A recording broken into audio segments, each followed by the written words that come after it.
மகிழ்ச்சியாக இருக்கிறார்கள். மன வேதனையோடு சொல்கிறேன், 2 பேர் ஆதரவு தெரிவித்திருக்கிறார்கள் திமுகவிற்கு. நேற்று இந்த பகுதியை சார்ந்த, இந்த பகுதியிலேயே நெடுநாளாக வாழ்ந்து கொண்டிருக்கின்ற கேப்டனின் கட்சியான தேமுதிக திமுகவுக்கு ஆதரவு கொடுத்து கூட்டணியில் சேர்ந்திருக்கிறது.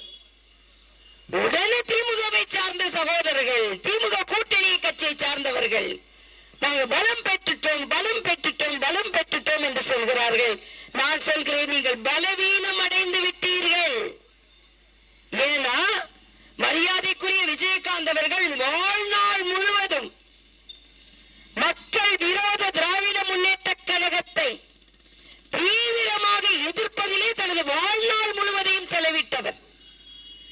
அந்த வாழ்நாள் முழுவதும் செலவிட்டவருக்கு துரோகம் செய்வதை போல அவர்கள் கட்சி இன்று திமுகவில் சேர்ந்திருக்கிறது என்றால் அவர்கள் அடிப்படை உறுப்பினர்களும் ஒப்புக்கொள்ள மாட்டார்கள், மக்களும் ஒப்புக்கொள்ள மாட்டார்கள். ஏனென்றால் விஜயகாந்த் அவர்கள் வாழ்நாள் முழுவதும் தனது வாழ்க்கையை மக்களுக்காக அர்ப்பணித்தார். திமுகவின் மக்கள் விரோத கொள்கைகளுக்கு எதிர்த்தார்.